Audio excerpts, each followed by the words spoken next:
안녕하세요. 서울대학교 조경학과의 최영준이라고 합니다. 인사드리겠습니다. 저는 이번에 이지회 큐레이터님과 함께 이번 학생사를 공동 기획하게 되었고요. 2부 진행을 맡게 되었습니다. 1부에서 정 선생님 전체 삶의 어떤 궤적을 조망하거나 커리어의 큰 청사진을 둘러보는 어떤 총론이었다면 2부에서는 조경가라는 어떤 작가로서 작업물 하나하나 또는 작업 경향의 어떤 단면을 좀 강론으로 돌아보는 시간으로 기획을 했습니다. 그래서 2부 진행은 두 발제자분씩 짝을 지어서 3분의 발표 시간으로 준비했고요. 총 그래서 6분의 발표를 듣게 되실 것 같습니다. 세 그룹을 이렇게 설정한 의도를 설명을 좀 드리자면 첫 번째로는 먼저 어떤 서안이라는 작업의 울타리 안에서 정 선생님과 아주 가까운 근거리에서 작업한 분들의 이야기를 좀 듣고 싶었고요. 두 번째로는 지금 가장 활발하게 활동하고 계시는 어떤 1세대를 잇는 전위 세대를 할 수 있는 동시대 조경가 분들을 모셔서 그들이 어떻게 정 선생님의 작업을 바라보고 관찰해 왔고 또 그 내용들을 어떻게 작업에서 적용하셨는지 시도하셨는지 그런 걸 좀 듣고 싶었습니다. 마지막으로 조경 분야에서 대중에게 좀 목소리를 내고 계신 분들 모셔서 다음 세대에게 정 선생님의 작업과 어떤 조경관을 설명할 때 어떤 메시지로 해석해서 전달하고 싶으신지를 말씀 듣고자 기획을 해봤습니다. 그럼 첫 번째 주제죠. 협업 파트너 서한의 유산이란 소주제 아래에서 말씀 들려주실 두 분의 발제자를 소개시켜드리도록 하겠습니다. 첫 번째는 박승진 소장님이십니다. 박승진 소장님은 경관, 도시, 정원과 관련된 다양한 프로젝트를 진행하는 디자인 스튜디오 로사이의 대표 소장이십니다. 서울대학교 환경기획연구소를 거쳐 우리나라 1세대 조경설계 사무실인 서한에서 정영 선생님과 실무작업을 단연간 함께 하셨고요. 2007년에 지금의 로사이 사무실을 시작하셨습니다. 조경 건축가로서 푸른별 지구, 우리가 살아가는 곳곳, 자연과 도시와 정원, 평범한 일상의 사람들에게 지속적인 관심을 가지고 즐겁게 작업하고 있다고 스스로를 소개하십니다. 맥시멈과 미니멈이라고 제목 지으신 어떤 조경 설계가로서의 태도와 해법에 대한 이야기를 준비하셨는데요. 몹시 기대가 되고요. 두 번째 발제해 주실 분은 전은정 소장님이십니다. 전은정 소장님은 조경포레 사무실의 소장님이시고요. 성균관대학교, 서울대학교 환경대학원에서 학사와 석사를 마치시고 파리 라블레트 국립건축대학에서 협동 박사과정 정원경관 지역의 DEA를 취직하셨습니다. 그리고 또 전통문화에 대한 관심이 많으셔서 재단법인 아름지기의 사무국장을 지내기도 하셨고요. 동경주재 주일 한국대사관 그리고 강릉 라카이 샌드파인 리조트 등의 프로젝트를 수행하셨고 서한조경관은 용산공원 국제공모전에서 협업하셔서 입상도 하셨습니다. 현재는 설계 시공을 병행하시면서 다수의 개인 정원 작업을 하고 계시고요. 정 선생님과는 어떤 사제간의 인연으로 만나서 인턴을 포함한 여러 가지 다양한 협업의 관계를 맺으셨다고 들었습니다. 두 분의 긴밀한 관계에 있던 이야기들을 오늘 꺼내어서 펼쳐주실 것으로 기대가 됩니다. 그럼 두 분의 이야기 박수로 청해 보겠습니다.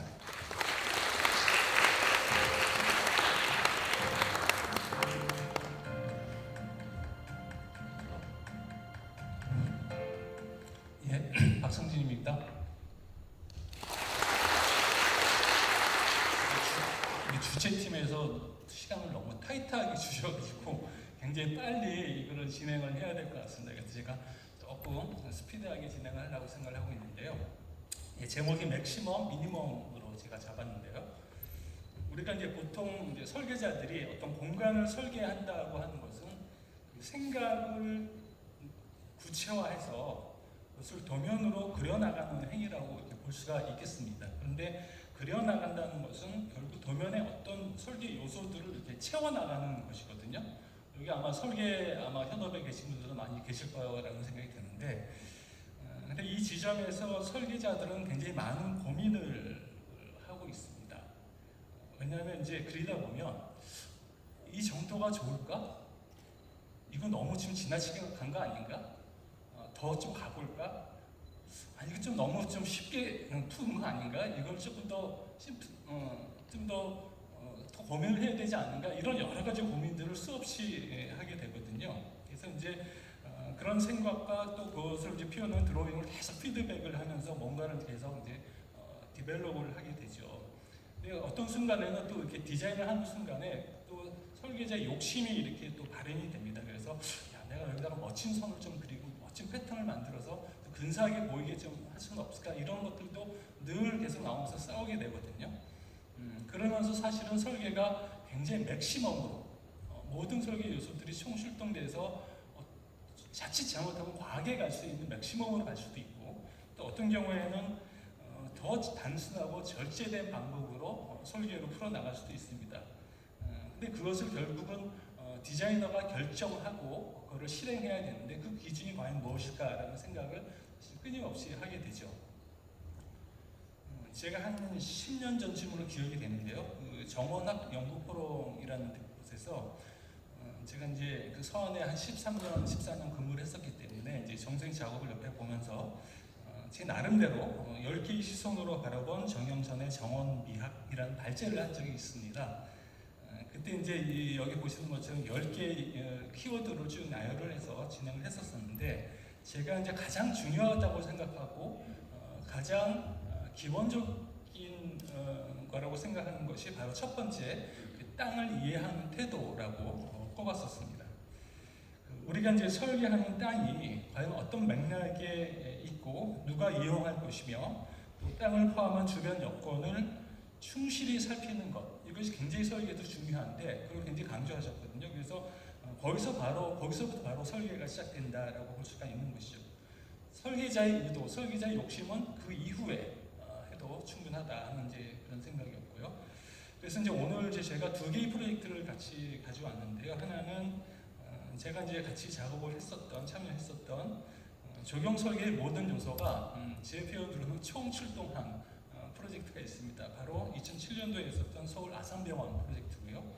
또 그 반대편에 서 있는 정말 최소의 디자인으로 땅을 건들지 않고 어떤 그 풍경을 만들어 나갔던 풍경으로 그 이듬해인데 2008년도에 진행했던 뉴욕 원더러마 센터에 대한 얘기입니다. 아까 두 번의 기조 강연에서도 한 번씩 언급이 됐던 프로젝트인데 제가 설계에 참여했었기 때문에 좀 구체적인 도면과 이런 것들을 가지고 얘기를 같이 나눠볼까 합니다. 이게 서울 아산병원인데요. 거대한 병원 건물이 보이고요.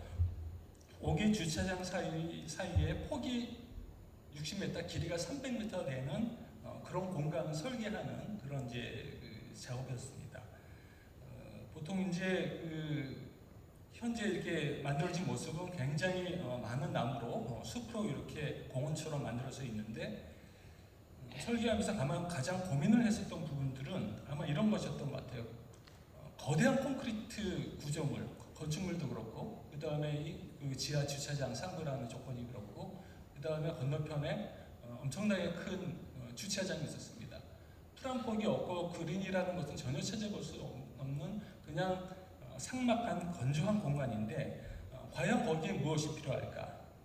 이 병원에는 장기간 입원하는 환자들이 있고 보호자가 있고 또 거기서 일하는 의사와 간호사, 또 직원들, 그때 들은 얘기가 유동 인구가 하루에 한 4만 명 정도 된다고 들었거든요. 어마어마한 많은 사람들이 다니는 공간에 적용은 과연 어떤 역할을 해야 될 것인가? 주변을 기댈 수 있는 자연 조건이 하나도 없는 그야말로 건조한 환경에서 적용이 무엇을 할 것인가라는 고민을 이제 하게 된 것이죠.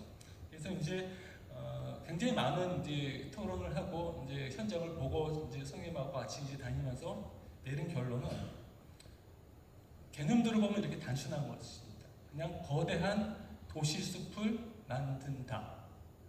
대신 이 숲 아래에 정말 필요한 장치들을 도입하는데 그것은 우리가 할 수 있는 적용해서 할 수 있는 모든 것들을 다 동원해서 한번 만들어 본다라고 하는 그런 개념이었습니다. 예, 그래서 이때 이제 공간을 설계할 때는 어떤 멋진 선 이런 것이 아니고 꼭 기능적으로 필요한 공간이 무엇이고 그 다음에 꼭 기능적으로 우리가 여기에 도입해야 될 그런 가치는 무엇이고 이런 것들을 굉장히 중점적으로 검토를 하게 됐고요. 그래서 이제 그런 공간들을 이제 만들어 나가게 된 이제 과정이 있었고요. 그래서 이제 이런 과정을 통해서 이제 그 도면들을 하나하나 구체화하는 그런 과정을 겪게 됐습니다. 그래서 만들어진 이제 풍경들이 가장 편안한 의자, 땅에 보이지 않는 식물들, 디테일한 어떤 식물들의 어떤 모습들, 그 다음에 편하게 쉴 수 있는 공간, 수공간, 그 다음에 그것이 만들어내는 어떤 소리의 효과, 또 밤에는 사람들이 나와서 울고 싶은 사람들이 나와서 울 수 있는 그런 좀 숨겨진 장소, 이런 것들을 정말 총동원해서 만들었던 하나의 프로젝트라고 설명을 할 수 있겠습니다. 그래서 정말로 조경가가 개입해서 만들지 않으면 아무것도 남을 수 없는 땅에 모든 것을 한번 다 고려해서 이 공간을 가장 쾌적한 공간으로 만들고자 했던 맥시멈의 디자인의 어떤 방법이 적용된 사례가 아닌가라는 생각을 하고 있습니다. 그래서 실제로 그 이후에 많은 환자들이 이 공간을 사랑하고 이 공간에서 위로를 얻고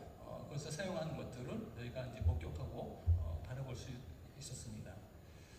두 번째는 그와 반대의 지점에 있는 것인데, 그 뉴욕주에 있는 대개 그 한적한 시골 마을의 그 원불교 재단에서 어떤 그 명상센터를 만드는 그런 프로젝트였습니다. 굉장히 광활하고 아주 완만한 구름에 이제 이런 지형을 가진 땅이었는데, 사진에서 보시는 것처럼 누가 만들지 않았는데도 이미 훌륭한 경관들이 여기에 구현되어 있었습니다. 훌륭한 멋진 나무들도 있었고 일시적인 이런 그 풍경의 변화들, 바람, 그다음에 그 그레스들의 어떤 풍경, 움직이는 어떤 그런 시적인 풍경들, 이런 것들이 이미 이 땅에 존재하고 있었고 여기에 이미 자리하고 있었던 것이죠.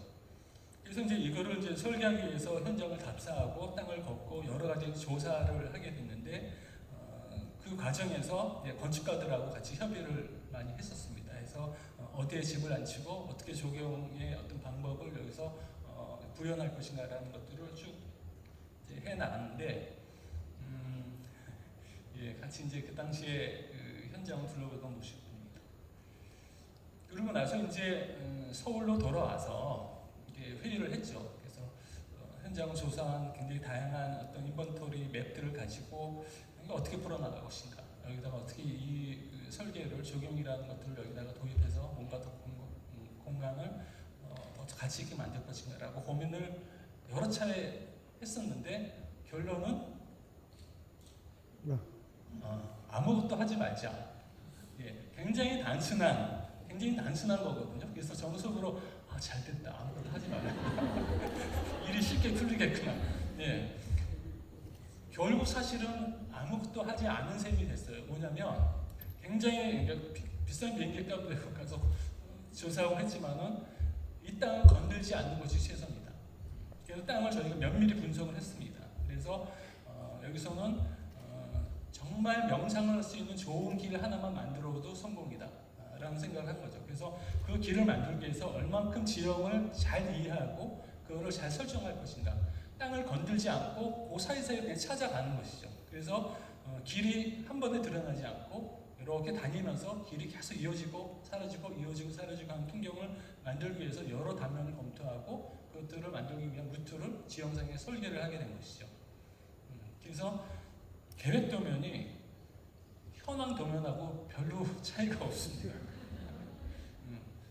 그래서 설계비 받고 이렇게 해도 되나 이제 생각이 들었을 수 있지만은 그게 굉장히 힘든 결단이었을 수 있다.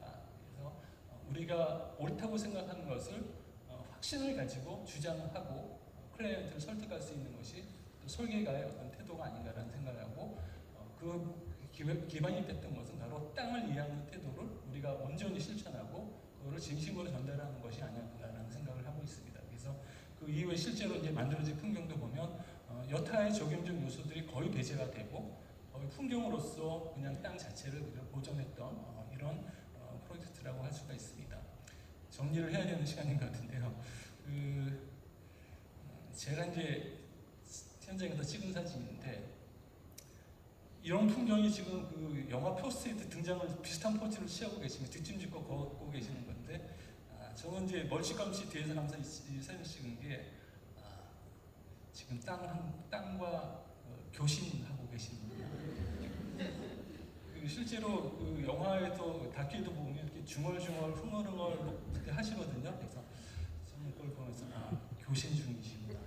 왜냐, 그때 굉장히 중요한 설계적 아이디어와 어떻게 가고자 하는 원칙들이 다 정리가 되고 있다는 생각이 들어서 우리도 저희도 사실은 그런 태도를 조금 받아서 예, 설계를 지금도 하고 있고 예, 그렇습니다. 그래서 참 그런 유산을 우리가 잘 이어나가야겠다는 생각을 하면서 오늘 짧은 발표를 마치도록 하겠습니다. 감사합니다.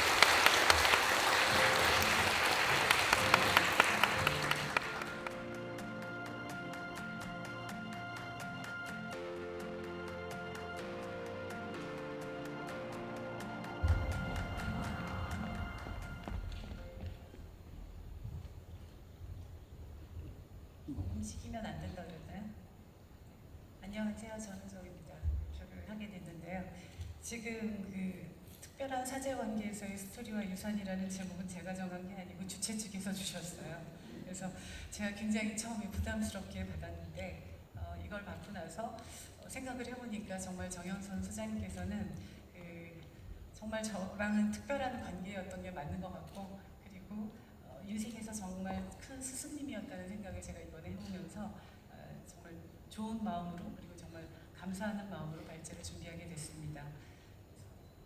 오늘 준비한 것은 두 개의 마스터 플랜을 했던 작업과 그 다음에 제가 비영리 재단에서 있으면서 함께 선생님하고 했던 협업에 대해서 말씀을 드려보겠습니다.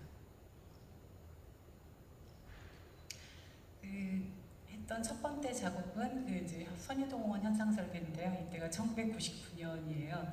이 마스터 플랜이 지금하고 비교했을 때 되게 좀 비슷해 보이나요? 지금하고? 네. 그때 처음에 했던 마스터 플랜이고요. 그때 당시의 얘기를 조금 해볼게요. 오늘 제가 드리는 말씀들은 다 옛날 얘기 같은 거라서 그냥 편한 마음으로 들어주셨으면 될 것 같습니다. 들어주시면. 그리고 제 말이 굉장히 좀 두서가 없더라도 그냥 좀 이해해 주셨으면 좋겠어요. 당시에 정말 어떻게 됐는지 모르지만 제가 현상설계 PM을 맡게 됐는데 그때 현상 공모 자료에서는 그 시설을 존치하거나 재활용을 하거나 이런 그런 지침은 없었어요. 하지만 이제 그렇게 시설을 살려서 제안한 팀은 아마 서한조경이 유일했던 것으로 기억을 하고 있습니다. 그래서 열심히 자료를 찾는 과정에서 그 겸재정선이 그렸던 선유봉이라든가 그다음에 그 안에 사찰과 유명한 약수가 있다든가 하는 것들을 알게 됐어요. 그래서 역시 이 땅은 물과는 인연이 굉장히 깊은 땅이라는 걸 알게 되면서 저희가 궁금해졌어요. 그때 정수장 시설의 내부는 어떻게 생겼는지. 그런데 건축 도면 자료를 도저히 찾을 수가 없고 제공이 되지 않아서 정말 매일같이 찾아가서 거기 직원들을 괴롭혔습니다. 그런데도 거기서 이제 도면이 없다는 거예요. 근데 어느 날 이제 거기 지하실에서 굉장히 묵은 어떤 도면이 하나 나왔었어요. 그래서 그 도면을 저희가 허락하에 복사를 해서 나올 수 있었습니다. 그래서 이제 가져온 도면을 이렇게 바닥에 펼쳐놓고 누더기처럼 이렇게 막 해놓고 그거를 도면을 만들어서 모형을 만들고 보니까 저희가 가서 현장에서 봤던 거와는 전혀 다른 어떤 차원의 공간이 나타나는 걸 보면서 저희는 굉장히 놀랐습니다. 그런 것들의 이제 하부 공간이 드러나니까 그 장소에 저희가 여기에 새로운 어떤 기억을, 그러니까 예전의 기억을 담아서 새로운 활동을 구현할 수 있겠다는 그런 생각들을 하게 되었습니다. 그 당시에 정영순 소장님은 정말 새로운 생각을 받아들이는데 굉장히 크게 열려 계셨고 지금 생각하면 저희와의 나이 차이가 굉장히 컸음에도 불구하고 협업에 있어서 굉장히 포용적이셨습니다. 그리고 그 당시에 지금 생각하면 어떤 걸 그런 산업시설을 재활용하는 데 있어서 지금은 당연하다고 생각할 수 있지만 그런 상황은 아니었어요. 어느 정도였냐면 저희가 당선이 되고 난 다음에 제가 시청에 있을 때 그 보도자료를 이제 배포해야 되는데 시청 직원이 저한테 그러더라고요. 저희 안이 아마 너무 좀 이렇게 빈약해 보였나 봐요. 왜냐하면 다른 안들은 굉장히 화려하고 모든 걸 다 밀어버리고 되게 좀 뭔가 이렇게 굉장히 있어 보이는데 저희 건 아무것도 하지 않은 것처럼 보였나 봐요. 그래서 저한테 뭐라 그랬냐면 다른 좋은 안들의 장점을 살려서 앞으로 마스터 플랜을 개발해 가겠노라 이렇게 써야지만 제가 나갈 수 있다 그래가지고 제가 해가 질 때까지 못 나갔어요. 그 말을 안 써가지고. 그래서 정말 그 굴욕을 제가 감당하고 나왔던 생각이 납니다. 그 정도로 뭔가를 이렇게 재활용하거나 그 안을 정말 관찰한다는 건 힘든 일이었는데 지금 생각해 보니까 정 소장님이 얼마나 그 의지가 강했으면 그걸 지켜나갔는가. 그러니까 지금의 선유동원이 탄생한 거는 아마 굉장한 의지로 지켜나간 게 아닌가라는 생각이 듭니다. 그 다음에 그 당시가 이제 99년, 2000년이었는데 그런 말씀을 되게 자주 해주셨어요. 그러니까 건축가와 협업을 자주 강조를 하셨어요. 그리고 정말 친구처럼 지내야 된다 이런 말씀을 자주 하셨는데 그 당시에 현상 공모안을 제가 봤었을 때 건축가랑 같이 공모한 팀은 거의 없었던 걸로 제가 기억을 하고 있습니다. 그래서 지금 생각을 해보니까 아마 수많은 경험에서 기인한 그 현명한 조언으로 제가 받아들였고 제가 그 이후에도 다른 작업을 할 때 제가 조그마한 어떤 건축이나 어떤 현상 설계를 할 때도 그렇고 제가 건축가들하고 작업을 정말 많이 했어요, 저도. 그리고 이제 그 당시에 또 기억나는 거는 어떤 심의 과정에서 교수님이 아마 지금 여기 사진에 보면 이게 조성영 선생님의 그 마지막에 보면 선유정 그때 당시는 취수 펌프장이었는데 그걸 저희가 현상 설계하면서 너무 그 모습이 아름답고 그 앞에서 바라봤을 때 망원정도 보이고 그래서 이건 정말 선유정이라고 우리가 이름 짓자라고 해가지고 했는데 거기 그때 서울시 의원 한 분이 이게 어떻게 선유정이냐 전통 정자가 선유정이지 그래서 지금 가서 보시면 거기 전통 정자가 하나 있잖아요. 그래서 그게 선유정으로 이름이 바뀌고 지금의 지금 취수 펌프장은 나루 카페가 됐어요. 그래서 그거를 이제 보시고 그날 아마 굉장히 분하고 속상하셨는지 저한테 전화를 하셔가지고 양정아 너무 미안하다. 내가 정말 이거 관철을 못 시켰다고 전화하셨던 게 지금도 생각나거든요. 그만큼 이제 저희 아내에 대한 굉장히 애정도 많으셨지만 그만큼 저는 이해도 많으셨지만 그러니까 뭐랄까요 새로운 어떤 것들을 받아들이거나 패러다임을 좀 이렇게 앞서가셨지 않았나 그런 생각을 지금 하고 있습니다. 시간이 없다 그래서 제가 막 말이 엄청 버벅대네요. 소개하고 싶은 건 많은데 두 번째는 이제 또 그 당시에요 똑같아요. 99년에 일어난 일인데 99년과 2000년에 제가 교수님과 무슨 일이 있었는지 엄청나게 큰 프로젝트를 2개나 하게 됐습니다. 당시에 올림픽 미술관 조성 및 조각공원 재정비에 대한 이제 그 마스터 플랜을 수행할 업체 선정을 위한 제안서 공모전이 있었는데 또 그게 당선이 됐어요. 그래서 저희가 먼저 이제 기본 설계를 완성하게 됩니다. 그리고 나서 미술관 현상 공모가 있고 당선작이 발표돼서 그 다음에 2002년인가요? 그때 이제 실시 설계가 마쳐지고 아마도 조각공원은 2004년 9월에 개관하는 그런 일이 있었습니다. 지금 보시면 이 마스터 플랜이 있고 그다음에 뭐 토지 이용 계획이나 이 도면은 그때 도면이 없기 때문에 제가 지금 보고서에 있는 것들을 발췌했는데 정말 신기해요. 이때 어떻게 이 많은 일들을 교수님하고 했었는지 모르겠어요. 저는 조각에 대해서도 문외한인데 이 많은 조각들을 재배치하고 뭐 이런 많은 일들을 하게 됐습니다. 그래서 그때 조각공원 이제 조감도와 뭐 미술관이나 지금 여기에서 보면은 2000년에 지금 여기 짚을 수는 없지만 여기 2000년 당시 이제 동선 계획이랑 지금 현재 동선 계획이 있길래 한번 찾아보니까 똑같이 이렇게 되어 있는 걸 보면서 이런 것들이 다 반영됐고 지금 저희가 이렇게 잡아놨던 그 미술관 자리에 현재 이제 소만미술관이 이렇게 들어와서 앉혀 있는 것들을 보면서 이제 되게 의미 있게 생각하는 마스터 플랜이었다고 생각합니다. 아까 배정환 교수님이 말씀하신 게 하나 지금 생각이 나서 시간은 없는데 저도 지금 이게 굉장히 남아있는 것 중에 하나거든요. 여기 보면 시의 정원이라고 혹시 보이나요? 여기 보면 시의 정원이라고 하는 부분이 있는데 저는 그때 교수님이 하신 말씀이 생각이 나는데 아까 배정환 교수님께서 시가 어떤 의미였나를 설명해 주셔서 제가 오늘 그 해답을 찾은 것 같습니다. 저한테 교수님께서 어떤 시의 정원인가 포에틱 가든이라는 어떤 책을 하나 보여주시면서 저랑 그때 교수님하고 또 교감한 어떤 내용이 있었거든요. 이 얘기는 다음에 언젠가 또 하겠지만 제가 그때 엄청 감동받으면서 이 장소를 설계했던 생각이 나서 잠깐 생각을 하게 됐습니다. 지금 이 보고서의 내용들을 제가 이렇게 발췌해서 다 쭉 보여드리는 이유는 정말 생애 처음 저도 이런 걸 해본 건데 저희가 해외 그러니까 사례 연구한 곳들을 답사를 하게 됐어요. 그래서 좋은 미술관과 미술관 건축도 있지만 조각공원들을 다니게 됐는데 아마 이 기억은 저도 잊을 수 없을 것 같습니다. 그래서 좋은 미술관과 조각공원이 있는 곳들을 같이 답사를 다녔는데 정말 교수님께서는 이 장소에 어울리는 미술관 건립을 위해서 너무나 애를 쓰셨던 게 기억이 납니다. 좀 전에 김하인 교수님께서 발표하실 때 해준 말씀이 지금 생각나는데 정말 헌신해서 만든다고 하시죠. 저도 아마 그런 태도를 옆에서 봤던 것 같아요. 정말 미술관 건립, 그다음에 사실 이게 왜 이렇게까지 하시나 할 정도로 지금 생각해보면 이 땅에 정말 좋은 미술관이 들어오길 바라셨던 것 같아요. 그래서 저도 뭐 저희가 이 보고서에 제출해야 되는 내용인데 지금 생각해보면 저는 왜 해야 되는지도 모르면서 했던 것 같은데 사업계획과 관리운영계획, 이벤트계획, 문화예술 아카데미며 회원이며 이런 것들 다 조사해가지고 저희가 제출을 하고 그것들이 이제 미술관을 보니까 현상 설계하는데 다 이제 도움이 되도록 그리고 이제 그것들이 저희 과제였던 것 같습니다. 그런 것들을 해봤던 것들이 결국엔 하나도 또 이제 흐트러지지 않고 저한테 도움이 됐던 게 바로 이제 이어질 그 기영리 재단에 제가 또 사무부장으로 가게 될 줄 제가 몰랐거든요. 다 도움이 됐던 것 같습니다. 다음 사진을 보면 이제 교수님하고 같이 열심히 다녔던 이제 답사인데요. 저도 좀 박 소장처럼 사진을 크게 넣을 걸 그랬습니다. 저는 몰아넣어가지고 좀 보이시나요? 예, 교수님이 딱 제 나이입니다.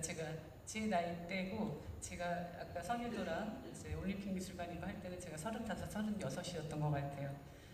정말 앳되시죠. 교수님 너무 예쁘고 그때 이제 루이지애나 뮤지엄이랑 뭐 크렐러 밀러 뮤지엄 이런 데 다니는데 제가 여기를 다녀오고 나서 정말 많은 것들을 배우기도 했지만 진짜 놀라웠던 거는 교수님은 그 추진력과 기획력 그리고 장르와 경계를 넘나드는 그런 그 지식으로 진짜 이 프로젝트를 하기에는 너무나 정말 적합했던 분으로 생각이 듭니다. 그리고 당시에 그 자문위원들이 정말 기라성 같은 분들이었어요. 당대. 그래서 전 현대미술관장을 역임했던 분들이었어요. 뭐 최만민 작가라든가 또는 이경성 작가님들 그리고 자문위원이 오희영 교수님이셨어요. 그런 분들 모시고 답사를 가니까 제가 얼마나 힘들었겠습니까. 그런데 그런 분들을 하고도 너무 소통을 원활히 하시는 거예요. 저는 정말 옆에 따라가는 것만 해도 가슴이 정말 힘들었는데 그래서 그런 분들하고 미술관 조성 사업을 너무나 정말 원활하게 진행해서 그런 모습들이 저한테는 지금 남아있고 정말 어린 피임인 저한테는 정말 지평을 넓혀주는 그런 일이었다고 생각합니다. 다음은 이제 비영리 재단과의 협업을 말씀드릴 텐데요. 이거는 이제 역시 아름직이라는 이제 재단인데 그 재단에서 그 재단은 제가 뭐 길게 설명은 안 드리고요. 아름직이라는 재단은 전통 문화를 가꾸고 이제 지키는 그런 재단입니다. 역시 여기를 또 추천을 해주셔서 제가 어쩌다가 또 여기 이제 사무국장으로 또 일을 하게 됐습니다.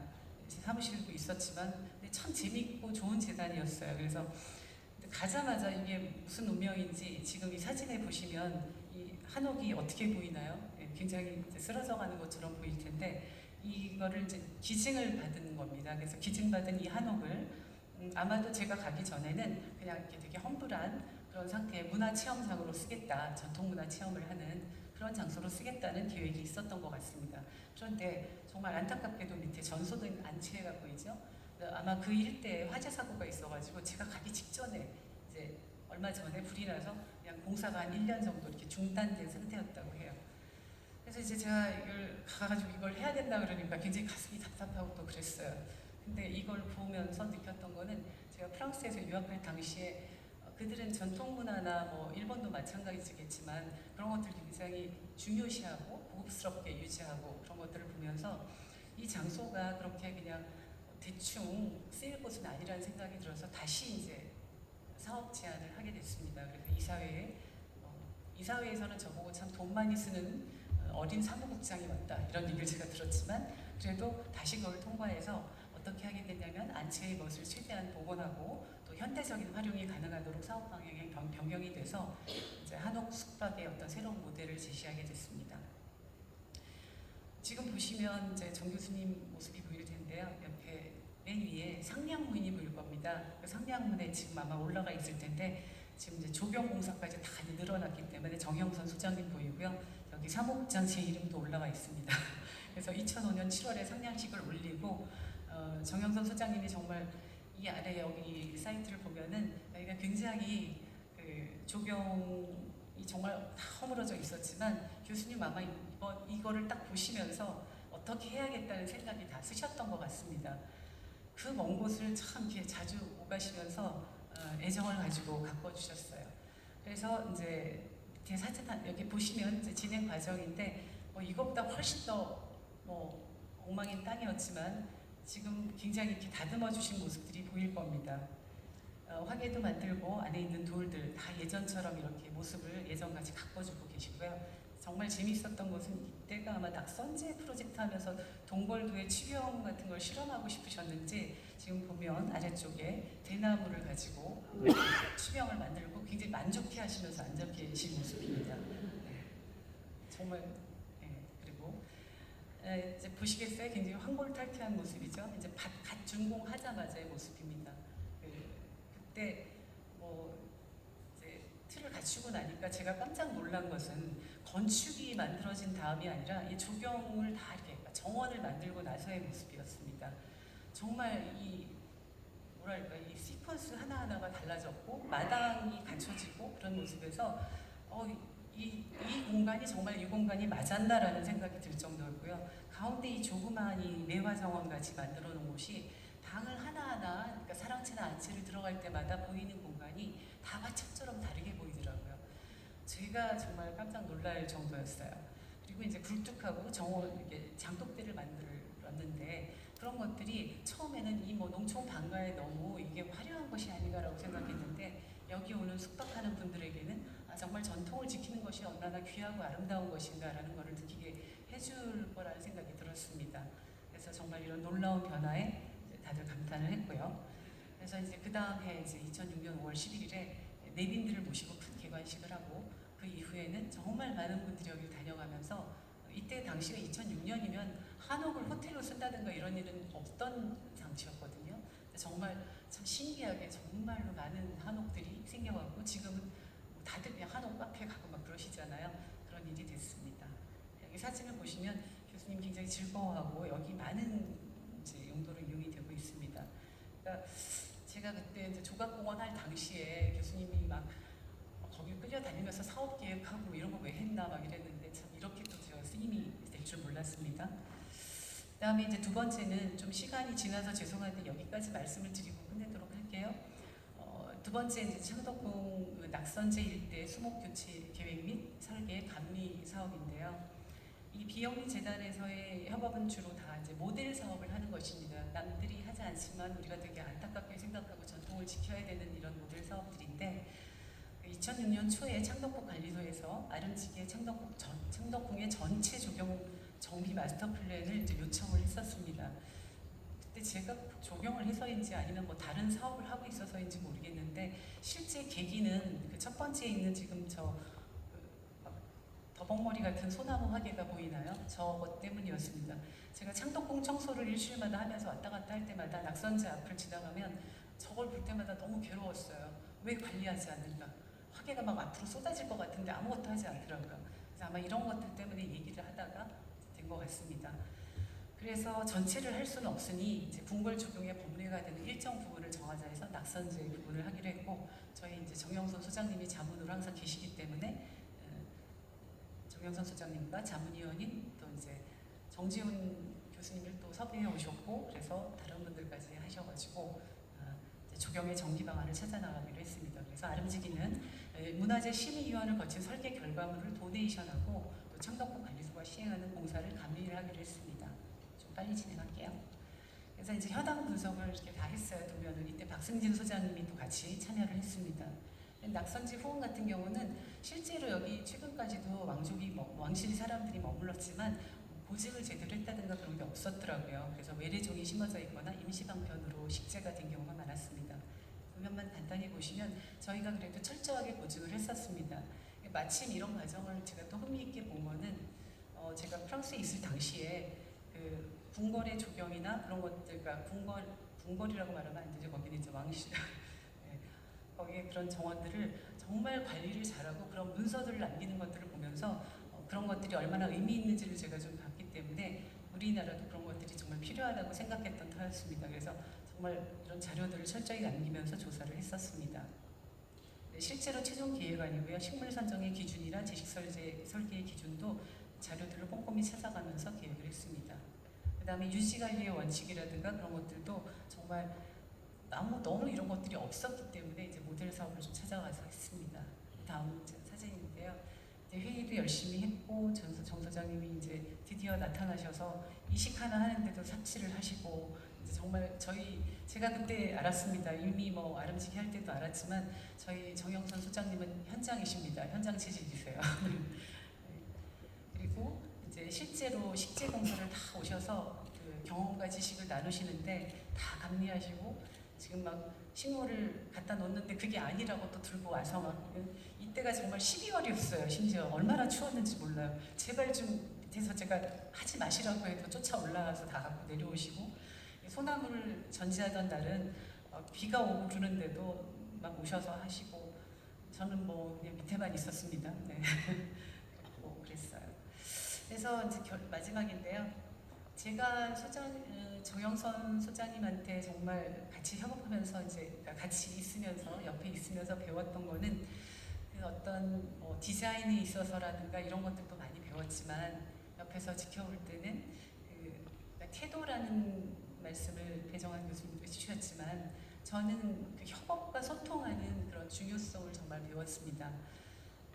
그러니까 일을 하는 데 있어서의 가장 중요한 것은 그런 자세였다는 걸 배웠고요. 그 다음에 또 비영리 재단에서 교수님께서, 그러니까 제가 교수님과 소장님을 자꾸 섞어서 죄송해요. 어쩔 수가 없네요.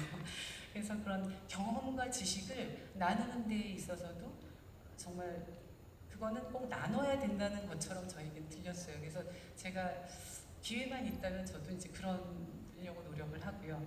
또 아마 본인 자체가 이렇게 조경이 불모지였는데 시작을 해서 그랬는지 모르겠지만 항상 씨앗을 뿌리는 마음으로 일을 하시는 것 같았습니다. 그래서 그런 것들도 저에게 있어서 굉장히 유산으로 남아 있습니다. 그래서 기회만 된다면 저도 그렇게 하려고 노력하고 있습니다. 아무튼 정영선 소장님 감사합니다. 네.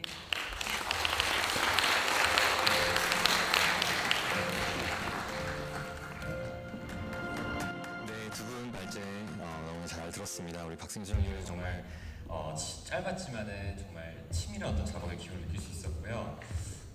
분석만 열심히 하면 설계를 하지 않아도 된다. 뭐 이런 것도 배울 수 있는 농담이고요. 그 어떤 정말 결단력 있는 어떤 조경가로서의 자세를 정 선생님의 그 자세를 좀 알 수 있었고 또 우리 정은정 소장님은 정말 어떤 아카이브의 일부가 되어야 될 것 같은 다양한 일화들을 주셨는데요. 좀 요약을 하자면은 여러 관계와 구도, 어떤 판이 짜여진 상황에서 정 선생님께서 장르를 넘나드는 그런 어떤 새로운 판을 까시고 어떤 리더의 역할을 좀 보여주셨던 것 같습니다. 네, 그러면 두 번째 두 분으로 넘어가도록 하겠습니다. 전이 세대의 관찰과 시도라는 이름으로 저희가 묶어봤고요. 첫 번째 발제 주실 이호영 소장님은 조경 분야에서 20년 이상의 설계 경험을 가지고 계시고요. 현재는 HLD의 대표이자 디자인을 총괄하고 계십니다. HLD를 설립하기 전에는 정 선생님의 조경 설계 서한에서 실무를 시작하셨고요. 에이컴 오피스마에서 실무 경험을 쌓으셨습니다. 2018년에 제1회 젊은 조경가상을 수상하셨고 현재 사단법인 조경협회 부회장 그리고 한국조경가협회 위원장, 서울시 공공조경가로도 활동하고 계십니다. 오늘 내용을 살짝 보고 반가웠는데요. 저희가 함께 유학하던 한 10여 년 전에 밤늦게 제가 살짝 들었던 내용이 요약본으로 되어 있는 발표 내용 같았습니다. 그래서 개인적으로 굉장히 기대가 되고요. 다음에 발표 주실 조용준 소장님은 지난 20년간 작은 스케일의 공공 정원부터 큰 스케일의 도시 계획까지 다양한 국내 프로젝트를 수행해 오셨습니다. 창의적인 생각으로 새로운 가치를 추구하며 공공을 위한 의미 있는 장소를 만들기 위해 노력하고 계십니다. 대표작으로는 잘 아시는 새로운 광화문 광장, 그리고 국립새만금 수목원, 세운상가 녹지축 조성계획, KT 디스코 도시숲, 더글라스 호텔 정원 등이 있으시고요. 가장 활발하게 또 전국토의 새로운 땅의 지문을 그리고 계신 어떤 조경가 한 분이실 거라고 생각되는데 오늘도 내용을 살짝 보니까 정 선생님의 작업을 한번 직접 그려보면서 어떤 사유한 그런 내용들을 들려주실 것 같아서 아주 기대가 됩니다. 그럼 두 분의 이야기 연이어서 들어보도록 하겠습니다. 박수 부탁드립니다.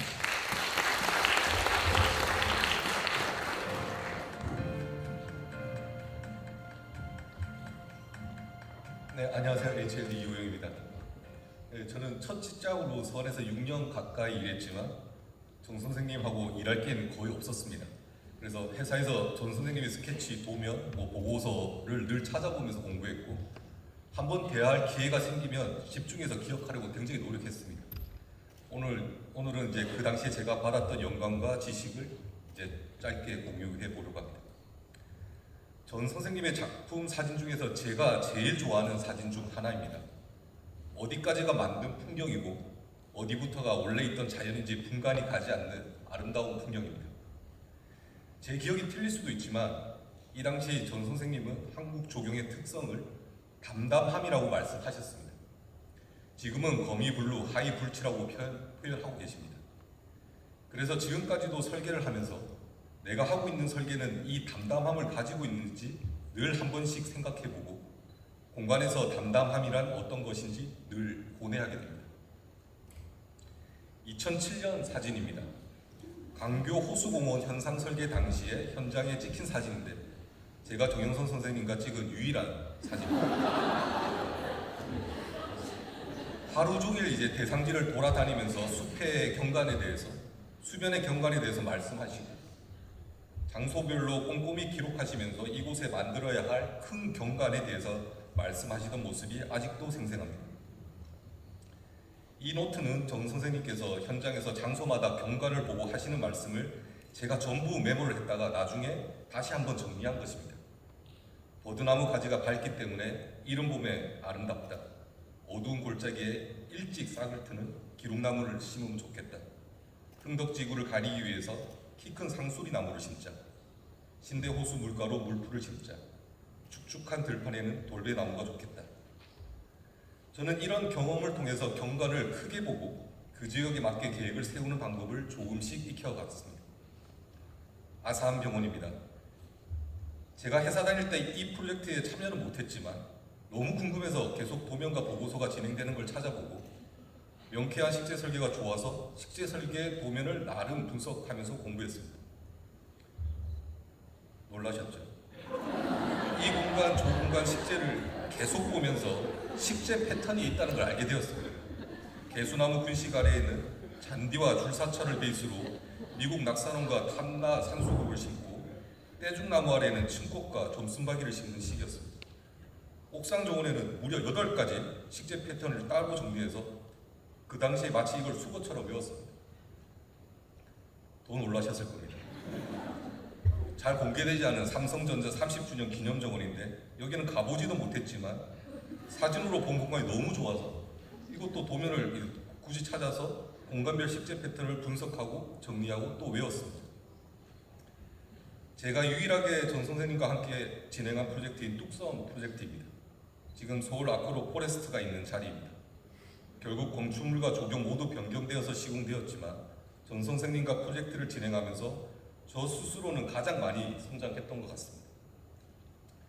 그 당시에 교목 식재 설계를 모형으로 진행했습니다. 모형의 여러 가지 나무를 테스트하면서 안을 결정하는 과정입니다. 최종 식재 모형 모습입니다. 이제 그 당시에 서안에서는 모형으로 식재 설계를 표현하는 경우가 굉장히 많았습니다. 뚝섬 프로젝트는 전 선생님이 저에게 처음으로 기회를 주신 것이어서 이 기회를 놓치지 않기 위해서 공간 분석부터 숲인지 정원인지 구분하고 색상에 관한 것, 공간의 열림과 닫힘, 시퀀스 설정까지 논리를 만들기 위해서 노력했고 왜 이 수종을 선택했는지에 대한 근거를 위해서 수종의 특성들을 꼼꼼히 정리했습니다. 그 모든 과정을 거쳐 제가 직접 식재 설계를 진행했습니다. 뷰까지 만들어서 정 선생님께 보여드렸습니다. 제 기억으로는 그 당시 웃으면서 끄덕끄덕이셨는데 아시겠지만 이 정도면 정말 굉장한 칭찬이신 겁니다. 물론 다음날 안은 다 바뀌었습니다. 그때 짧게 했던 경험이 기반이 되어서 지금까지 오게 된 것 같습니다. 이제 HLD를 시작하고도 땅을 잃는 데서 설계를 시작하는 서안 정신이 남아 있습니다. 제주도 어떤 리조트 옆에 방치된 땅에 프로젝트를 하게 되었는데 20년이 지나서 숲이 무성해졌고 그동안 아무도 들어가지 않던 곳을 저희가 GPS로 길을 찾아가며 숲을 조사하고 물길을 발견하면서 설계를 진행했습니다. 저희에게는 너무나도 당연한 일이었지만 클라이언트는 그런 모습에 엄청난 믿음이 갔다고 합니다. 이제 과거와 달라진 게 있다면 기술이 발달해서 GPS로 이동 경로가 기록되고 사진 찍는 위치도 저장돼서 한결 편해진 것 정도일 겁니다. 사라져가는 우리 식물과 경관들을 걱정하시는 정 선생님의 말씀이 늘 귓가에 맴돌기 때문에 해설을 하면서 당연하게 그런 것에 관심을 두고 다루게 되는 경우가 많습니다. 이건 한강의 자생식물들을 채집해서 전시했던 프로젝트 사진입니다. 얼마 전 보도에 따르면 순천만 국가정원이 작년 기준 에버랜드를 제치고 관광객 1위를 차지할 만큼 정원에 대한 전 국민의 관심이 높아졌습니다. 모두 다 제2의 순천만 국가정원을 꿈꾸며 지역에 관계없이 비슷비슷한 정원을 무차별적으로 만들고 있습니다. 이런 상황 속에서 땅에 쓰는 시에서 전 선생님은 우리 국토 자체가 하나의 정원이다. 바다는 바다대로, 산은 산대로, 숲은 숲대로, 도심은 도심대로 아름답다고 말씀하십니다. 저희도 용월의 지방정원을 설계하면서 다들 장미원을 만들어달라, 전국에서 가장 긴 나무 터널을 만들어 달라고 할 때 동강의 생태와 영월의 지질 특성을 반영한 정원을 설계했습니다. 검단의 정원을 만들 때도 그 지역의 경관과 식생을 조사하고 재해석해서 만들었습니다. 정원의 시대에 아이러니하게 구토 경관이 훼손되는 상황에서 정원은 자연을 보살피는 것이라는 전 선생님의 말씀을 우리 모두 새겨 들어야 할 것 같습니다. 색강의 모습입니다. 정 선생님이 여러 매체를 통해서 밝히셨듯이 치열하게 싸워서 지켜낸 결과물입니다. 안양천의 모습입니다. 얼마 전 생태적인 계획안으로 저희 회사가 현상 설계에 당선되었는데 지자체에서는 하천의 건강한 생태 환경에는 관심 없고 카페, 과도한 데크시설, 광장시설들을 요구하고 있습니다. 저희는 타협하고 싶다가도 색강에서 치열하게 옳은 것에 대한 생각을 포기하지 않고 지켜낸 전 선생님을 보면서 오늘도 저희는 마음을 다잡게 됩니다. 기후위기의 시대인 지금은 조경가들에게 더 많은 책임을 요구하고 있습니다. 전 선생님을 비롯한 선배 세대가 한국의 조경이라는 전문 분야의 기반을 닦았다면 이제 우리는 시대가 조경가에게 요구하는 책임과 의무를 잊지 말고 나아가야 합니다. 이 어려운 시기에 정영선이라는 존재가 있다는 것은 후배들에게 너무나 큰 힘이 된다고 말씀드리고 싶습니다. 감사합니다.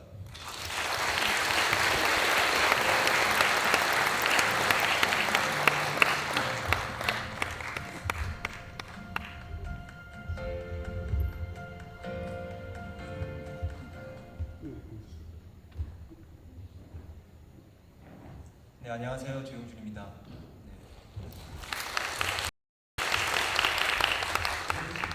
이호영 수사님이 너무 말씀을 재밌게 하셔가지고 제가 좀 지루할 것 같은데 하여튼 잘 해보도록 하겠습니다.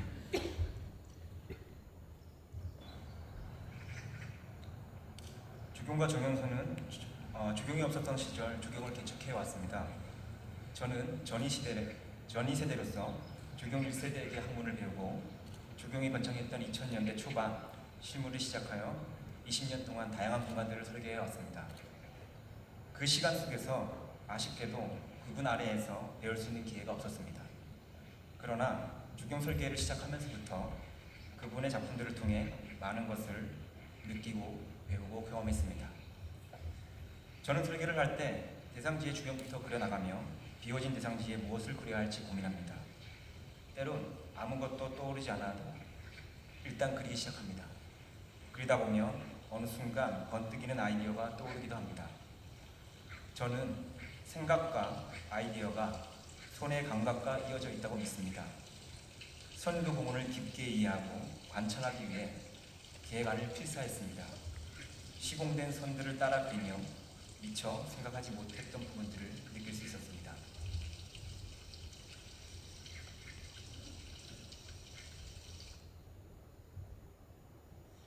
그분이 설계한 공간을 가게 되면 한마디로 표현하기 어려운 독특한 분위기가 있습니다. 제가 느끼는 감정과 경험을 온전히 말로 전달하기 어렵겠지만 짧게나마 저의 생각을 공유해 보겠습니다. 이 발표는 선유도에 보이는 것들과 보이지 않는 것들에 대한 이야기입니다. 선유도의 공간 골격은 과거 정수장의 그리드 형태부터 시작됩니다. 다양한 크기의 공간들이 입체적으로 나눠지며 연속적으로 배치되어 있습니다. 가장 큰 공간은 약 400평, 작은 공간들은 약 100평 정도로 이는 공원 내 건축물의 규모와 유사합니다. 대부분의 길은 직선으로 이어져 있습니다. 그래서 길의 시작점에 서면 모든 공간이 드러날 것 같지만 실제 공간들은 길 뒤편에 숨겨져 호기심을 자극하게 합니다. 이런 골격들이 자연스러운 전이 공간들을 만들어냅니다. 도시 스케일의 한강에서 시작되는 여정은 점점 스케일이 작아지며 친밀한 스케일의 정원과 건축 공간으로 이어집니다. 공간이 바뀔 때마다 풍경이 달라져 흥미로움을 자아내지만 차분하고 정제된 분위기는 유지됩니다. 정수장에 남겨진 흔적들이 일관된 분위기를 연출하며 새롭게 더해진 건축물과 조경의 재료들이 공간의 질감을 더욱 풍부하게 만듭니다. 특히 인상적인 것은 물의 사용 방식입니다. 물은 전체 공간을 감독하는데 높낮이가 달라 다양한 경험을 제공합니다. 화려한 물의 연출보다는 콘크리트 박스에 담긴 물들이 주변을 비추고 때론 천천히 흐르며 장소의 기억을 불러일으킵니다. 이런 절제된 느낌은 식물 연출에서도 느껴집니다. 주변보다 5m 낮은 성큼 공간은 빛을 담고 소리를 공명시킵니다. 수생식물로는 하늘로 열려 빛을 한껏 받고 있지만 시간의 정원은 여러 수영의 구목들이 심겨져 그늘을 만듭니다. 빛은 구조물과 수목들 잎사귀 사이로 파고들어 수많은 색을 만들며 정원의 텍스처를 풍부하게 만듭니다. 개인적으로 공원에서 앉아 소리를 듣는 것을 좋아합니다. 이곳은 주변 소리에 집중하기 좋은 곳입니다. 여러 종류의 새소리, 작은 벽천에서 떨어지는 물소리, 정원에서 뛰어노는 아이들 소리, 한강을 건너는 전철 소리. 이 모든 소리들은 공중으로 흩어져 사라지기 전에 잠시 이 정원에 머물고 가는 느낌을 받습니다. 오랜 시간이 새겨진 구조물들과 그 사이에 느껴지는 보이지 않는 것들로 자연스럽게 공간에 대한 호기심과 관찰을 불러일으킵니다. 선유도 공원이 아름답게 느껴지는 것은 보이지 않는 것들과 보이지 않는 것들이 어우러져 우리의 마음의 위로를 건네기 때문입니다. 지금껏 저는 공원의 공공장소로 많은 사람들이 이용하면 할수록 좋다고 생각했습니다. 그리고 그 쓰임새는 이용자들의 목이라고 믿었습니다. 그런데 조경과 정영선의 말처럼 도시에는 여러 공원의 형태가 필요합니다. 선유도 공원은 많은 사람들로 붐비기보다 외롭고 쓸쓸한 사람들이 편히 쉬어가면 좋겠다는 그분의 생각에 공감이 되었습니다. 저 역시 여기에서 따뜻한 기억을 가지고 있습니다. 선유도 설계 과정에 그려진 서안의 드로잉입니다. 연필로 세밀하게 그려진 공간들은 공원의 골격을 보여줍니다. 그리고 그 위에 그려진 수목들이 이 골격들을 자연스럽게 덮어주고 있습니다. 흥미롭게도 과정 속 스케치의 분위기에서 실제 공간의 분위기가 느껴집니다. 생각은 드로잉의 스타일로 이어져 있고 손으로 그려진 공간은 실제 공간의 분위기와 이어져 있습니다. 선유도에는 배려와 풍부함 그리고 정제된 느낌의 분위기가 흐릅니다. 기존 시설과 새로운 건축물 그리고 이를 둘러싼 조경 사이에 주고받는 일종의 상호 교류가 있습니다. 이는 조경과는 연결사라는 그분의 철학에서 바탕이 되고 있습니다. 정현 선생님과 청중 여러분께 감사드립니다.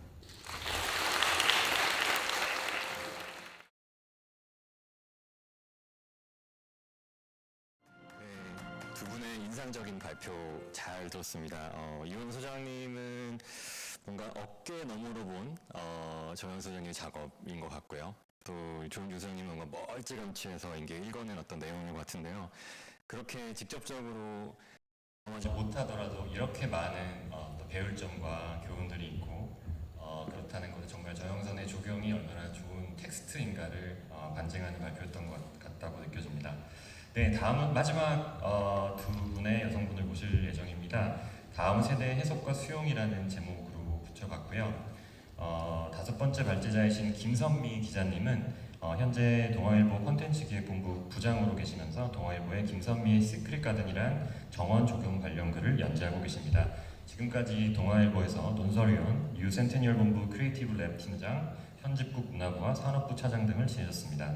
국내에 가볼 만한 24개의 정원을 소개한 에세이 정원의 위로를 최근 펴내셨고요. 산림교육 전문가, 숲해설가이자 현재 서울대학교 협동과정 조경학 박사과정을 수학하고 계십니다. 정원과 조경을 대중에게 소개하시는 일을 하시는 만큼 더 가깝게 와닿는 이야기로 생각할 거리를 던져주실 걸로 기대가 됩니다. 마지막 발표이신 백규리 씨는 경희대학교 환경조경디자인학과를 졸업한 후 동심원 조경기술사무소에서 5년간 설계식무 경험을 쌓으셨습니다. 현재는 현대 엔지니어링에서 설계와 시공을 담당하는 디자이너와 엔지니어의 조합어인 디자 인지니어로 본인을 소개하셨습니다. 비조경인에게 조경의 가치를 느낄 수 있도록 감동과 경험을 제공하는 공간 조성을 추구한다고 하시고요. 조경이 나무만 심는 것이 아닌 발길을 닿는 모든 공간을 만든다는 것을 돋보이게 하는데 관심이 큰 조경가이십니다. 두 분의 마지막 발제 박수로 청해 보겠습니다.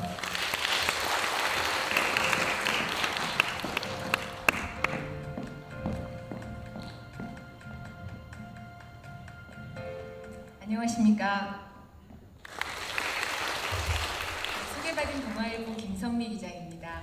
아까 소개받은 대로 저는 거의 30년 가까이 신문기자 생활을 해오면서 주로 경제부, 산업부, 문화부, 논설위원 이런 걸 하고 작년부터 이 분야에 정말 빠져서 열심히 기사를 쓰고 있습니다. 정영선 조경관께서 기존에 지금까지 해오신 것들이 다 씨앗이 되고 이것이 다 걸음이 돼서 이런 국내 주요 일간지에서 이런 분야를 소개할 수 있게 된 게 아닌가 감사한 마음을 갖고 있습니다. 저는 아모레퍼시픽 원료식물원과 디올 성수, 정영선 조경관께서 작업하셨던 두 장소를 토대로 다음 세대의 해석과 수용이라는 발표를 하겠습니다. 아모레퍼시픽 원료식물원입니다. 여기 이쪽 공부하시는 분들 많이 가보셨겠지만 경기도 오산에 있고요. 아모레퍼시픽 화장품 재료가 되는 원료들을 가지고 원료가 되는 식물들을 라벤더원이라든가 장미원이라든가 이렇게 소개를 하고 있습니다. 예약제이긴 하지만 개방이 돼 있기 때문에 누구나 갈 수 있고 지금은 아모레퍼시픽 서성환 선대회장 창업 100주년이기 때문에 올해 탄생 100주년이기 때문에 그런 어떤 지금까지 있는 모든 아카이브 전시도 가서 보실 수 있습니다. 디올 성수입니다. 요즘 젊은 세대들이 많이 가는 가장 잘 나가는 장소 중에서도 그 중에 핫플인 디올 성수고요. 크리스찬 디올 같은 경우에는 이 디올 본인 자신이 프랑스 노르망디 그랑빌 지방에서 장미 정원을 가꾸셨던 어머니의 정원을 같이 가꾸면서 거기서 태어나서 이 디자이너가 됐습니다. 그래서 이 브랜드 정체성 자체가 어떤 꽃밭을 좀 배경으로 하고 있는데요. 정영선 조경가가 아시겠지만 그런 디올의 장미와 더불어서 우리나라 모란이나 작약을 앞에 배치하고 뒤에 후원은 우리나라 뒤뜰 마당 컨셉으로 해서 우리나라 식물들을 좀 식재를 하셨는데요. 이 디올 성수 같은 경우에 보면은 우리나라 젊은 세대뿐 아니라 요즘에 성수동을 드나드는 해외 많은 젊은 분들이 많이 오고 있어서 실은 이거는 제가 생각하기에는 프랑스 정원 플러스 한국 정원이 아니라 프랑스 정원과 한국 정원을 혼합해서 또 다른 형태의 정원을 만들어서 소개하고 있다고 생각합니다. 그래서 아모레퍼시픽과 이 크리스티앙 디오르는 어떤 글로벌 패션 뷰티 브랜드라는 어떤 공통점 이외에도 제가 생각한 것은 4가지 측면입니다. 그런 창업가의 철학이랑 헤리티지가 어떤 경영에 녹아들어 있고 전통을 혁신의 미래 세대와 만나고 있습니다. 아모레퍼시픽 같은 경우도 예전에 1948년에 장미가 그려있는 멜로디 그림부터 시작해서 지금 계속 끊임없이 어떤 제주도의 자연이라든가 식물을 소재로 스토리를 풀어내고 있고요. 크리스찬 디올은 잘 아시겠지만 글로벌 도시들을 다니면서 자신들의 기존의 헤리티지를 어떻게 해석해서 풀어낼 것인가를 굉장히 전 세계를 다니면서 젊은 세대들에게 보여주고 있습니다. 그런데 결국에는 이 두 브랜드, 두 회사는 결과적으로 식물이 근간이라는 생각이 되고요. 식물을 테마로 브랜딩하면서 원료 식물의 어떤 소중함을 인식하고 전파하는 데 도움이 된다고 생각하는데 이 제목을 정영선 조경가라고 해도 저는 전혀 어색하지 않다고 생각됩니다. 그리고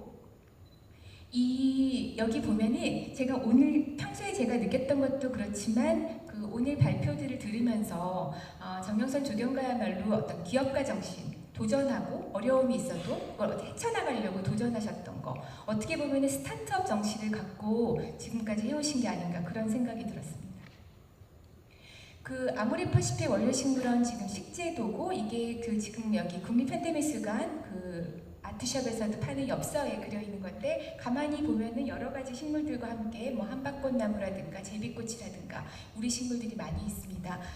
우리 식물들은 되게 좀 풀 같아서 영화에도 나오잖아요. 미나리아 제비도 있고 작고 여린 풀 같은 꽃들이 많기 때문에 이렇게 몸을 낮춰서 겸손하게 오래 들여다봐야지 예쁘고, 또 영화에도 보셨겠지만 이렇게 정영선 조경관께서 막 식물들하고 대화를 나누시잖아요. 이들아 잘 잤니? 이런 식으로 이렇게 애정을 갖고 봐야 되는 식물들을 많이 그동안 사용해 오셨는데요.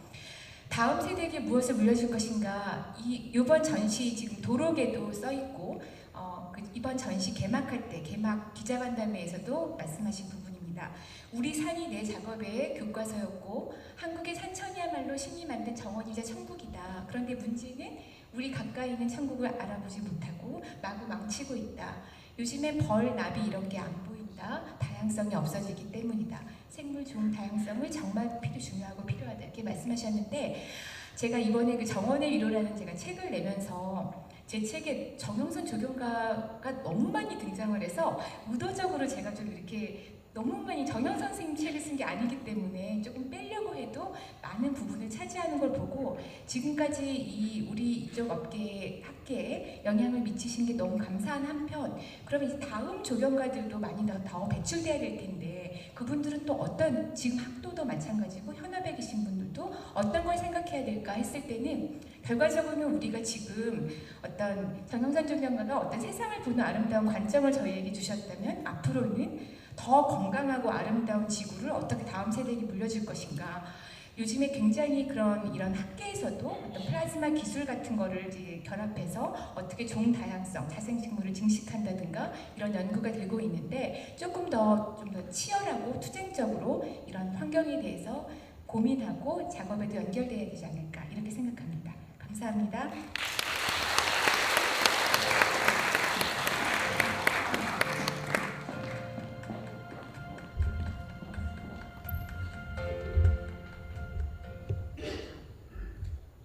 네, 안녕하세요. 두 번째 발표에서 제일 마지막 발표를 맡게 된 백규리입니다.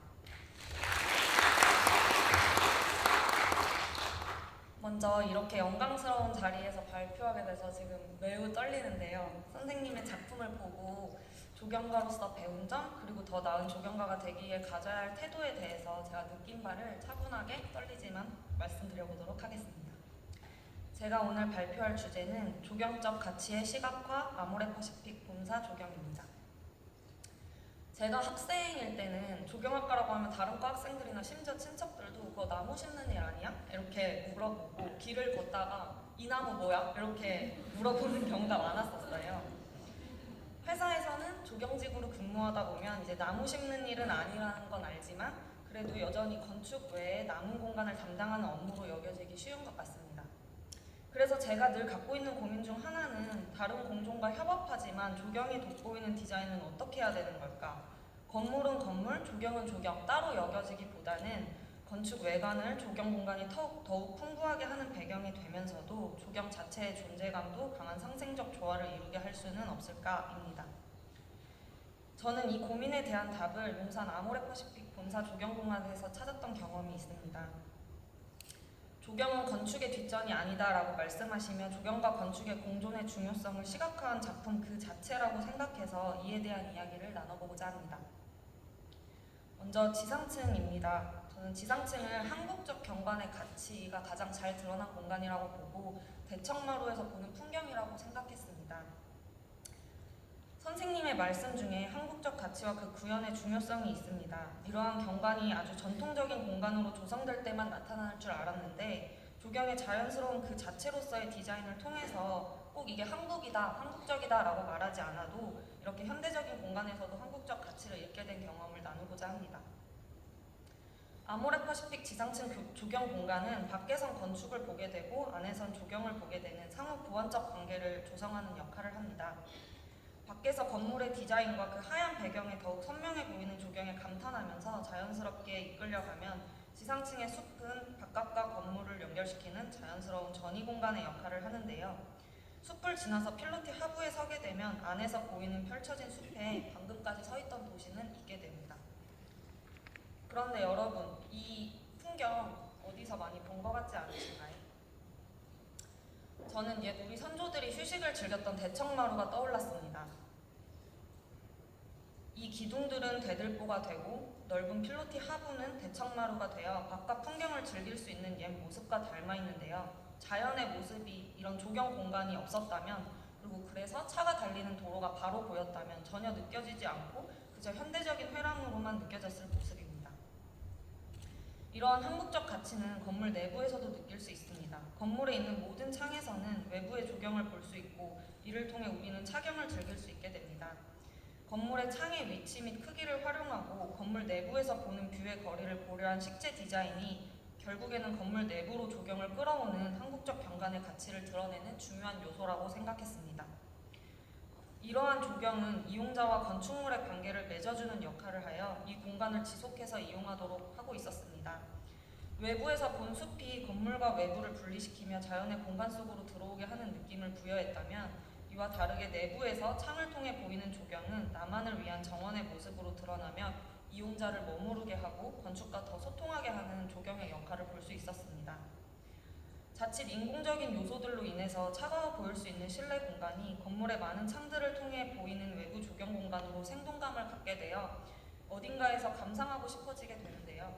이로 인해 일반 방문객이 이용할 수 있는 1, 2, 3층의 상업시설 앞 공간 또한 앞서 말씀드린 그런 나만의 대청마루와 같이 자연 풍경을 즐길 수 있는 공간으로 여겨지게 됩니다. 이 사진은 제가 계속 말씀드렸던 그런 대청마루 뷰에서 직접 찍은 사진인데요. 사진은 조금 멀게 느껴지는데 실제로는 이보다 가까이 자연이 느껴지면서 개방감과 한 폭의 그림을 보는 듯한 기분이 들었습니다.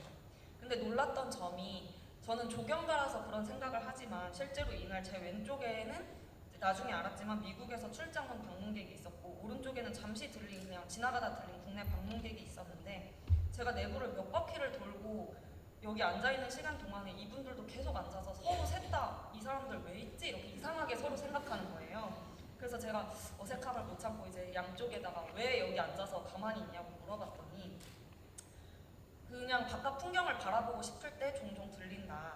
용산이라는 도시 속 건물 안에서 볼 수 있는 숲의 풍경이 액자 속 그림 같아 보여서 뭔가 미술관에 온 것 같아서 머무르게 된다고 말했습니다. 조경 자체의 매력에 빠져서 그저 앉아서 풍경을 바라보며 시간을 보내는 조경인이 아닌 일반 방문객의 모습에 건물 외부에서 바라보는 조경만을 고려하는 것이 아니라 건물 내 외부를 모두 활용해서 이용자의 시선에서 조경 공간을 조성할 때 비로소 건축가의 상생적 조화, 이용자와의 소통이 가능하다는 것을 볼 수 있는 공간이었습니다. 시간에 따라서 풍경이 변화하면서 즐거움을 주되 변하지 않는 조경적 가치를 통해서 이를 경험하는 사람들에게 그 가치가 스며들게 하는 것, 이것이 조경가로서 늘 고민하고 구현해야 할 자세라고 다음 세대로서 생각했습니다. 다음으로는 옥상층입니다. 공간적 한계를 넘은 공중정원이라고 생각합니다. 사실 아모레퍼시픽 본사 하면 앞서 말씀드린 부분들보다도 여러분께서는 이곳을 먼저 떠올리실 텐데요.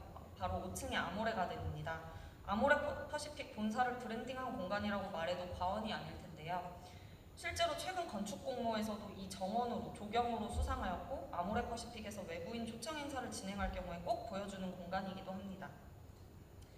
5층에서 11층 사이를 과감하게 비운 건물의 보이드에 조경을 담은 혁신적인 공간을 보고 너무 놀랐던 적이 있는데요. 저는 건설사에서 근무하면서 업무를 진행할 때 주로 공동주택 필로티 하부나 응지에는 식재를 빼달라고 꼭 말을 하고 있습니다. 제가 조성하는 공간은 공동주택이라는 특성에 따라서 고민해야 할 점 중 하나가 최소한의 유지관리와 낮은 하자율이기 때문입니다. 그런데 아모레가든은 햇빛이 많이 들지 않는 공간인 점을 오히려 활용해서 깊은 숲속의 분위기를 연출합니다. 그늘에서도 잘 자라는 식재들, 그리고 숲의 경관을 극대화하는 마운딩 등을 통해서 오히려 자연 그대로의 숲을 경험할 수 있는 공간이 연출되었다는 점에서 공간의 한계에 타협하지 않고 공간의 한계와 오히려 상생할 수 있는 방안을 고려해야 된다는 것을 깨달았습니다. 또한 5층을 전부 숲으로 채운 것이 아니라 구불구불한 산단풍의 숲을 배경으로 고요함을 느끼고 사색할 수 있는 수경시설은 아모레퍼시픽 근무자들에게 진정한 땅에 쓰는 시로 여겨지고, 1, 2, 3층의 건물 내부 이용자에게는 다른 건축물과 다르게 실내에서 하늘을 바라보며 햇빛을 느끼게 하는 요소로서 건축물 내 외부를 연결하는 매개체가 됩니다. 특히 오전, 오후 주변 풍경을 오롯이 건축물 내부로 담는 하늘 위 공간을 조성함으로써 이용자에게 다양한 경험을 제공하고, 이는 조경 공간에서 더 나아가 아모레퍼시픽 본사에 대한 기억을 갖게 해서 건축과 아모레퍼시픽 그리고 조경 공간이 상생하게 되는 주요 공간이 됩니다. 그리고 여러분, 지상층, 5층, 11층, 17층으로 올라갈수록 조경 식재가 바뀐다는 점 혹시 알고 계셨나요? 층이 높아질수록 식재 또한 점점 고지대에 사는 식물로 조성되었는데요. 아모레 가든에서 고개를 들어보면 그 끝에는 11층의 정원이 보입니다. 5층처럼 단풍나무를 배치해서 5층과 17층을 자연스럽게 연결하고 하나의 공간으로 여겨지도록 통일감을 주었습니다. 17층의 정원은 다른 층과 달리 큰 교목보다 낮은 건물 위주로 식재해서 다른 옥상 정원과의 디자인 언어는 유지하되 상대적으로 좁은 공간의 한계를 극복한 디자인입니다. 사실 이런 게 바로 알기는 어려운 의미이지만 분명 공간에 갔을 때는 숲속의 감정이 느껴지고 멀리서 아모레 퍼시픽 본사의 옥상 정원을 한눈에 볼 때는 하나의 숲으로 연결될 것입니다. 이러한 여러 옥상 정원에서 저는 공간적 한계를 뛰어넘어 경관적, 경험적으로 더 풍성한 공간을 만들어 조경의 역할을 강조하는 것, 말하지 않으면 모르는 것이 아닌 말하지 않아도 알 수 있는 경험과 분위기를 제공하는 것, 이 두 가지가 조경가에게, 특히 저희 다음 세대에게 꼭 필요하고 지켜야 할 자세인 것을 배울 수 있었습니다. 선생님께서 만드신 공간은 모두 공통점이 있습니다. 그 자체로 작품이 돼서 유행을 타지 않고 지속 가능한 경관이라는 점입니다. 우리나라 산과 숲을 다니다 보면 어디서나 볼 수 있는 자연 그 자체로의 모습을 구현하기에 익숙해지지 않고 계절마다 기다려지는 경관, 언제 가도 머무르고 싶은 공간이 탄생합니다. 아모레 퍼시픽 본사 역시 도심 빌딩 숲 속에서 진정한 숲을 경험할 수 있는 공간입니다. 오히려 그런 빌딩 숲 사이에 조성돼서 조경의 진정한 가치가 고스란히 드러나는 것 같습니다. 전통 조경을 고려했을 때 중국, 일본의 경우 이상적인 경관을 조성하고자 인공물과 자연물을 통한 대비를 보여주는 반면 한국의 전통적 가치는 자연경관을 그대로 구현하고 건물 내부로 자연을 끌어들임으로써 자연과 호흡한다는 점이라고 배운 적이 있습니다. 이렇게 모던한 그 자체인 건물이 대청마루, 차경, 대들보 등과 같은 한국적인 언어로 제게 읽힌 이유도 건물 안팎에서 모두 어우러지는 조경이 조성되었기 때문이라고 생각합니다. 건축을 통해 조경을 선명하게 드러내고 건축과 조경 모두의 한국의 고유한 가치를 담아서 경관의 지속성을 갖게 하는 것, 이것이 다음 세대 조경가로서 앞으로 우리가 가져야 할 자세라고 생각했습니다. 발표를 마치기 전에 이 자리를 빌어서 정영선 선생님께 드리고 싶은 말이 있습니다. 국립현대미술관 전시를 보고 나온 제 조경계 지인들이 모두 하는 말이 있습니다. 내가 하는 업무를 비조경가에게 가장 잘 보여준 전시라는 것입니다. 이는 감히 선생님의 작업과 내가 한 작업을 비교하겠다 이런 의도가 아니라 그동안 조경이 어떤 걸 하는지 설명하기 어려웠던 저희들에게 선생님께서는 조경 대선배님을 넘어서 조경의 대중화를 선도하신 부분에 다들 감동받고 감사한 마음을 그렇게 표현한 것이라고 생각합니다. 저도 그동안 대중에게 조경을 알리려 다양하게 노력해왔었는데 이번에 선생님의 전시와 영화를 보면서 조경 안에서 나만의 가치관을 명확히 세우고 이를 좋은 공간으로 구현하다 보면 결국은 모두의 발 닿는 곳에 조경이 닿을 수 있겠구나라는 생각이 들었습니다.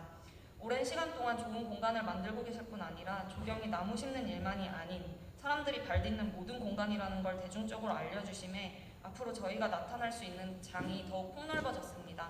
저희 세대를 대표해 정말 감사드리고 제가 몇 세대 조경가가 될진 모르겠지만 만들어주신 길을 잘 따라서 좋은 공간 만들 수 있도록 노력하겠습니다. 감사합니다.